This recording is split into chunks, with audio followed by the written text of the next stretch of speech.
Bonjour, bonsoir les étudiants. Donc, comme promis, je viens vous envoyer quelques éléments des cours qu'on a déjà eus. Je voudrais revenir peut-être éventuellement vous donner les éléments qui concernent le cadre logique, parce que je pense qu'il y a eu quand même certains absents et je pense aussi qu'il y avait certaines choses qu'il faudrait pouvoir consolider. Nous avons vu avec vous dernièrement l'étude SWOT, n'est-ce pas? Vous allez vous souvenir, l'étude sur les forces, les faiblesses, les menaces et les opportunités. Ça, je crois que c'était quelque chose qui avait été quand même compris parce qu'on a fait quand même des exercices et puis je pense que vous avez essayé de revoir un peu chez vous aussi. La deuxième chose, notre outil très important qu'on utilise dans des projets, nous avons vu aussi ensemble ce que nous avions appelé le cadre logique et c'est dans le cadre logique qu'on a vu avec vous l'arbre à problème et tout ça. Alors le cadre logique, c'est quoi? C'est une sorte de matrice, n'est-ce pas? Un outil de conception, de formulation, de préparation de projet, de réalisation et de contrôle de projet. C'est-à-dire lorsque vous voulez mettre en œuvre un projet avec un cadre logique, ça vous permet de faire une analyse approfondie pour savoir qu'est-ce qu'il faut faire exactement par rapport aux objectifs, comment est-ce qu'on peut être sûr que le projet va marcher, qu'est-ce que nous pouvons en amont déjà avoir comme dispositif qui puisse nous permettre à pouvoir mener ce projet de manière à ce qu'il soit efficace. Et vous allez vous souvenir que je vous avais dit, efficacité veut dire ce qui produit des résultats. Et tous les projets que vous êtes appelés à concevoir doivent être des projets qui produisent des résultats. Des projets que vous avez déjà eus à l'église, c'est par exemple le CEJAL, c'est un projet, le Life Day, c'est un projet, la journée avec les enfants, c'est un projet. D'ailleurs, vous allez voir que dans l'exercice que nous vous avons donné pour pouvoir présenter le 22 décembre, vous allez voir que nous sommes en train finalement de vous dire de pouvoir maintenant réfléchir sur autre chose. Il faut innover, ça fait des années qu'on fait CEJAL, c'est très bien, mais maintenant il faudrait peut-être essayer de faire bouger un peu les méninges et se dire, tiens, maintenant nous allons partir, on va faire de nouveaux projets. Alors, comment est-ce que vous pouvez arriver effectivement à pouvoir imaginer de nouveaux projets, mieux les préparer, mieux les élaborer, mieux les planifier et être rassuré quand même d'avoir des bons résultats? Je vous ai parlé de ce qu'on appelle l'arbre à problème. Donc, vous vous souvenez, je vous ai montré ce schéma. Je vais essayer de... Voilà. L'arbre à problème. Ça, c'est le premier instrument que nous utilisons pour pouvoir mener des projets. L'arbre à problème, c'est quoi? C'est comme vous le voyez, hein, c'est comme un arbre en tout cas qui montre l'identification d'un problème. C'est-à-dire, vous avez un problème central qui est là.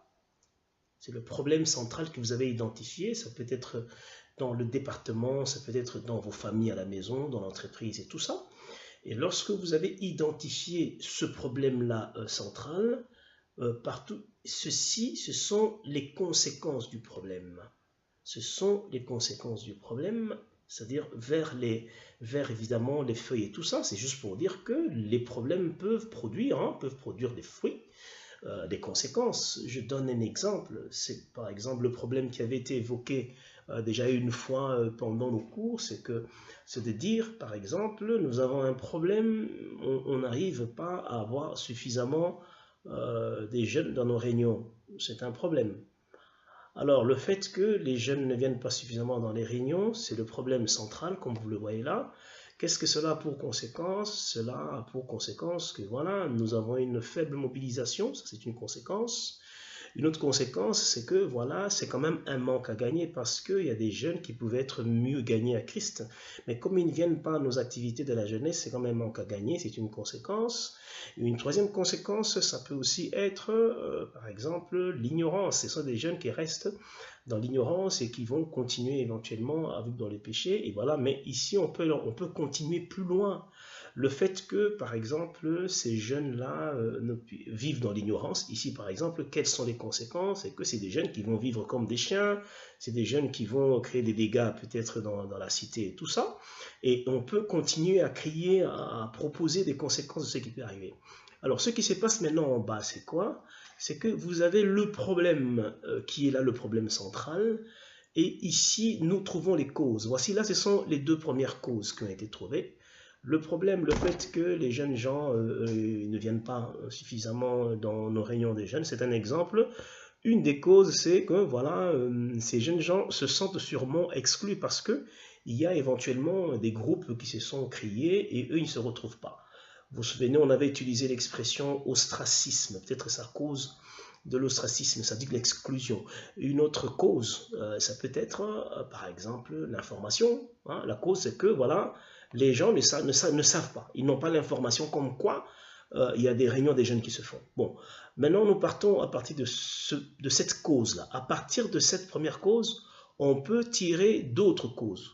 Qu'est-ce qui fait que à ce niveau-là, il y a l'ostracisme? Pourquoi est-ce que à ce niveau, les gens se sentent exclus? Une première cause de cette cause-là peut être, voilà, ils sont exclus. Pourquoi? Parce que il y a, par exemple, les jeunes qui se regroupent selon les affinités et voilà, ils se retrouvent pas. Et puis, qu'est-ce qui fait que, voilà, ils sont exclus? On peut trouver une deuxième cause. Ça peut être la timidité. Hein, ils sont exclus, ils ne se retrouvent pas, ils sont timides, ils n'arrivent pas à s'intégrer facilement. On peut trouver encore une troisième cause. Et ici, vous allez vous souvenir que, bon, par rapport à cette cause-là, on peut trouver aussi d'autres sous-causes.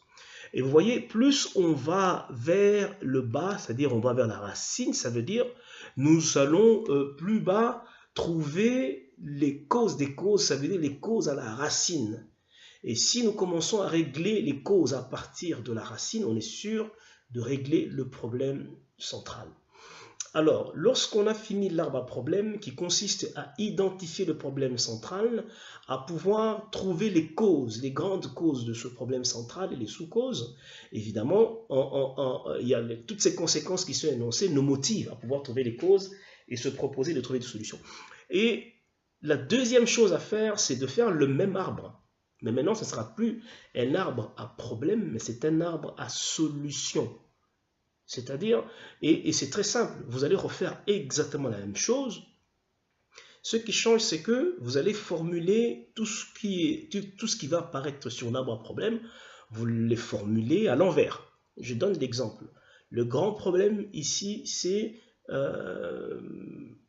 faible fréquentation des jeunes, faible fréquentation des réunions des jeunes. Alors, lorsque on convertit cette matrice pour devenir un arbre à solution, ici nous allons dire forte fréquentation des réunions par des jeunes. C'est-à-dire le problème qui se justifie par le fait qu'il y a une faible fréquentation, nous voulons qu'il y ait une fréquentation importante, une plus grande fréquentation. Alors, quelles sont les conséquences, évidemment, lorsqu'on a une plus grande fréquentation? Toutes les conséquences que nous avons là, nous les transformons évidemment en positivité. Vous vous souvenez, ici nous avons dit l'ignorance. Lorsqu'il y a une plus grande fréquentation, ça veut dire le problème de l'ignorance sera résolu, puisque ces jeunes-là qui ne venaient pas, en venant maintenant à des réunions, ils vont commencer à acquérir de la connaissance, et ça va éviter que, voilà, là par exemple, on avait dit que par l'ignorance, ils deviennent des chiens, ça va éviter qu'ils deviennent des chiens, ils deviendront plutôt même des ambassadeurs pour gagner les âmes. Okay? Nous avions dit par exemple que la conséquence, une autre conséquence, je me souviens même plus, voilà, on a dit une des conséquences ici, c'était quoi? Le fait que les jeunes ne venaient pas. Une conséquence, c'était que, voilà, voilà, je me souviens même plus, mais voilà, mais je me souviens, enfin, je me base quand même sur celle-là, il fallait que je puisse écrire, hein, voilà. Donc sur celle-là, je dis, voilà, l'ignorance, lorsque la taille augmente, donc l'ignorance est vaincue parce que ces jeunes-là viennent finalement aux réunions. Alors, lorsqu'on repart au niveau de la racine, nous sommes en train de formuler maintenant de manière positive des solutions par rapport aux causes. Je prends les deux premières causes qui étaient là. La première, c'était l'ostracisme, c'est-à-dire on a l'exclusion. Ok? Et puis ici, bon, on avait dit, bon, voilà, c'est peut-être, bon, je pars sur l'exclusion. On a dit ici, c'est le fait que les jeunes se regroupent selon les affinités. Ici, j'ai dit que c'est la timidité. Maintenant, nous formulons ça à l'envers. Exclusion, nous allons changer en intégration. Alors, pour que les jeunes s'intègrent facilement dans les groupes, Ici, par exemple, nous avions dit que ici, les jeunes se regroupent selon les affinités, et alors il faut arrêter de se regrouper par rapport aux affinités. Ouverture des jeunes déjà fréquents dans le groupe. Et si on avait parlé de la timidité, eh ben, il faudrait rompre l'esprit de timidité, développer l'esprit de force, de manière à avoir la facilité de s'intégrer dans le groupe. Et cela va permettre effectivement que nous puissions continuer à augmenter le nombre de fréquentations. Alors, vous allez comprendre que chaque formulation positive que vous faites constitue un projet. Hein? Donc ici, imaginez-vous que vous avez dit, écoutez, nous allons ici, pour éviter l'ostracisme ou l'exclusion, nous allons œuvrer à intégrer, à développer l'intégration des jeunes. Et pour cela, nous allons lutter contre la timidité. Mais intégrer les jeunes, c'est tout un projet. Parce que maintenant, intégrer les jeunes, ça devient un projet, ça devient effectivement un objectif à pouvoir atteindre. Et cela m'amène à vous montrer un deuxième schéma, hein, rapidement. Et ce schéma, c'est plus pour vous montrer les étapes. J'espère que vous avez bien compris l'autre schéma. Je vous l'ai envoyé dans le groupe, comme ça c'est beaucoup plus facile pour vous de pouvoir suivre aussi. Alors ici, je vous montre encore, c'est pas un schéma, mais ce sont des étapes en fait. Ce sont des étapes, comme on dit, les étapes du cadre logique. J'espère que vous voyez très bien ce qu'il y a là. Ici, c'est marqué objectif global. Où allons-nous? Ça, c'est la première chose. Vous vous souvenez sur l'arbre à problème, lorsque nous l'avons converti en arbre à solution, nous nous sommes dit le grand objectif global, c'est effectivement qui correspond au problème central. Donc l'objectif global, c'est-à-dire qui correspond au problème central, c'était de pouvoir augmenter la capacité de fréquentation aux réunions des jeunes. Où allons-nous? C'est la question qu'on se pose pour trouver l'objectif global. Où allons-nous? Nous allons vers l'augmentation. Ici, l'objectif global, c'est augmenter la capacité de fréquentation, le taux de participation aux réunions par des jeunes. C'est l'objectif global. Et ici, vous allez voir qu'on parle des objectifs spécifiques. Où allons-nous vraiment avec précision? Et c'est là maintenant que nous allons intégrer toutes les autres causes. Vous vous souvenez de notre arbre à problème, hein, celui-là, vous allez vous souvenir de notre arbre à problème. Nous avions dit que nous avons une cause qui est là, mais il y a des sous-causes qui sont là. Et tout ça, finalement, constitue des objectifs spécifiques pour atteindre un objectif global. Donc, je disais qu'en deuxième lieu, vous avez l'objectif spécifique que vous formulez à partir des causes, des sous-causes. Alors, en troisième lieu, vous avez les résultats.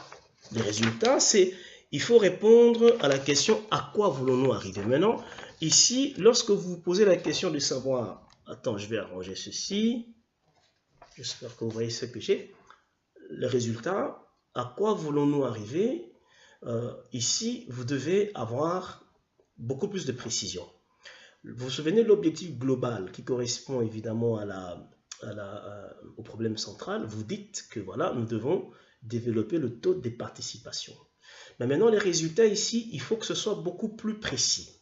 Beaucoup plus précis en disant, nous sommes habitués par exemple à avoir 10 jeunes chaque samedi à nos réunions des jeunes, mais nous voulons atteindre la capacité de 30 jeunes, en tout cas pour le premier trimestre. Pour le premier trimestre, nous devons atteindre 30 jeunes. Ici, ça devient un résultat. Parce que 3 mois après, lorsque vous allez faire l'évaluation, vous allez vous dire, tiens, est-ce que nous avons atteint 30 jeunes? Et cela m'amène d'ailleurs à vous donner le quatrième, avant d'arriver au quatrième, avant d'arriver au cinquième, les 30 jeunes que nous voulons atteindre, ça s'appelle indicateur. Mais maintenant, ce qui vient après comme étape dans le cadre du cadre logique, c'est les activités. Quand vous voulez atteindre les 30 jeunes ici, 30 jeunes dans 3 mois, quelles sont les activités que vous allez mettre en œuvre, les actions à mettre en œuvre pour atteindre ces résultats-là. Donc, vous citez les activités. Par exemple, vous dites, voilà, pour atteindre le 30 jeunes, et ce sont des activités, en fait, que vous allez aussi trouver en revenant sur votre arbre à problème, ou plutôt arbre à solution, au niveau des sous-causes. Et vous proposez ici toutes les activités que vous allez mettre en œuvre pour finalement atteindre les 30 personnes, puisque évidemment, vous aurez déjà identifié les causes et vous aurez finalement vous vous êtes proposé pour pouvoir rompre les causes et les transformer, en tout cas les causes négatives, les transformer en peut-être des entités beaucoup plus positives. Donc ici, indicateur, c'est répondre à la question comment saurons-nous que nous y sommes arrivés? C'est tout simplement lorsque, au bout de 3 mois, vous vous rendez compte qu'effectivement, vous avez atteint 30 personnes comme c'était prévu. Donc, votre indicateur, c'était 30 personnes au bout de 3 mois. Au bout de 3 mois, vous en avez eu 30. Donc, l'indicateur a été bon, il a été respecté. Et si vous n'avez pas 30, par exemple, vous en avez 20, et c'est là maintenant qu'on se pose la question de savoir pourquoi n'avons-nous pas atteint 30, pourquoi on en a 25. Et là maintenant l'analyse continue, vous commencez à vous poser la question, c'est à partir de quel moment dans notre planification qu'on a foiré pour que nous puissions finalement corriger les erreurs pour la fois prochaine ou pour le prochain trimestre. Alors l'autre étape, ce sont des preuves. Qu'est-ce qui nous montre que nous y sommes arrivés? Mais voilà, ici, preuve, c'est effectivement lorsque vous faites l'évaluation. On appelle ça l'évaluation. Lorsque vous faites l'évaluation, c'est effectivement en ce moment-là que vous répondez à la question de savoir qu'est-ce qui nous montrera que nous y sommes arrivés. C'est, voilà, lorsque vous faites l'évaluation, qu'est-ce qui va montrer que vous arrivez? C'est après l'évaluation, vous constatez qu'effectivement, vous avez eu les 30 personnes, c'est ce que j'ai dit tout à l'heure. Et à la fin, la toute dernière étape, c'est hypothèse ou risque. C'est pour répondre à la question, quels sont les problèmes éventuels que nous pourrions rencontrer en chemin? Alors, quand vous analysez ou vous êtes en train de mettre en œuvre votre matrice de cadre logique, parce qu'il y a un tableau que je vais vous envoyer aussi, c'est que vous devez envisager, vous devez comprendre c'est quoi finalement les hypothèses, les risques. Qu'est-ce qui peut faire par exemple qu'au bout de 3 mois, nous ne puissions pas atteindre les 30 jeunes? Ça, ce sont les hypothèses et les risques que vous ne puissiez pas atteindre. C'est quoi? Ça peut être, par exemple, que, voilà, pour atteindre, en fonction évidemment des activités que vous avez proposées, vous vous dites, voilà, pour atteindre les 30 jeunes, nous allons, par exemple, nous proposer de commencer à visiter des jeunes chez eux à la maison, c'est un exemple, hein, peut-être une fois par semaine. Alors, quelles sont les hypothèses, quels sont les risques qui montrent qui peuvent vous bloquer dans cette démarche-là? Ça peut par exemple être difficulté de transport. Et déjà en amont, vous allez vous dire, d'accord, si on aura la difficulté de transport, est-ce qu'on peut régler ça? Oui, de quelle manière? Et tout ça, vous écrivez ça. Et tout ça, vous écrivez ça, c'est dans un tableau que je vous enverrai. Ça vous permet d'avoir le cadre logique. De quelle manière on peut régler ça? D'accord, on peut emprunter la voiture de tonton, on peut prendre la voiture de papa, patati patata. Ok? Et par exemple, encore une autre difficulté, c'est que, par exemple, les horaires des cours ne le permettront pas. Alors, comment est-ce qu'on peut pallier à ça? Oui, c'est-à-dire qu'on peut voir dans le groupe des personnes qui ont des horaires qui sont disponibles. Les étudiants qui rentrent très tard, on les met de côté, on prend des gens qui peuvent avoir le temps et qui ont des capacités de pouvoir communiquer pour pouvoir amener ces gens. Et tout ça se fait dans le cadre de ce que je vous ai dit, brainstorming. Brainstorming, c'est lorsque vous vous mettez autour d'une table et vous commencez à cogiter. Hein. Là, en français, brainstorming, c'est tempête du cerveau. Vous commencez ensemble à cogiter sur un sujet. Tout le monde parle, tout le monde dit ce qu'il pense. Et à la fin, vous commencez à retenir les formulations et tout ça. Vous allez vous souvenir que cela correspond quand même un tout petit peu, lorsque nous sommes à l'étape des hypothèses, à ce qu'on a travaillé ensemble sur l'analyse SWOT, puisque lorsque vous avez évalué les risques, alors ça vous permet déjà en amont de vous équiper, d'anticiper, de dire par rapport à tel risque, voici ce qu'on va faire. Mais maintenant aussi, le but du cadre logique, c'est aussi pour que vous puissiez à un moment donné vous poser la question de savoir est-ce que ça vaut la peine qu'on puisse continuer le projet? Lorsque, au niveau des hypothèses, par exemple, vous vous rendez compte qu'il est très difficile de pouvoir atteindre les objectifs spécifiques et finalement l'objectif global, que les indicateurs que vous avez fixés sont difficilement atteignables, hein, vous dites, voilà, 30 c'est trop, Ok, d'accord, on va revoir les indicateurs, on va dire pas 30, mais peut-être 20, sur base des hypothèses que vous avez. Et à un moment donné, si vous constatez que les hypothèses que vous avez émises, en tout cas pendant le brainstorming, ne vous permettent pas théoriquement d'atteindre l'objectif, dans beaucoup de processus, parfois on laisse tomber le projet.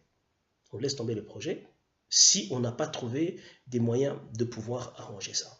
Je crois qu'au moment opportun, pendant que vous allez commencer à mettre de vrais projets sur place, nous serons là pour vous accompagner et ça permettra alors vraiment que nous puissions faire ce jeu-là qui est très amusant, mais c'est des jeux qui marchent très bien. D'ailleurs, nous allons voir ça avec votre exercice que vous allez présenter le 22 septembre. Alors ça, c'était en tout cas très vite pour ceux qui ont été absents et pour ceux qui n'ont pas pu comprendre en tout cas de quoi il s'agissait. Je vous ferai encore prochainement une petite vidéo. Cette fois-là, ce sera sur... on a déjà commencé un cours sur la gestion des conflits. Ce sera pour ça aussi. Mais je ferai aussi des petites vidéos sur tout ce qu'on a déjà vu au départ, hein, les définitions, leadership, management, la vision CRICSE. On va revenir sur ça. Et même avec des petites vidéos de 5 minutes pour expliquer chaque étape. Comme ça vous permet de vous mettre, de vous préparer convenablement. Ok, alors bon travail, à très bientôt. Bye.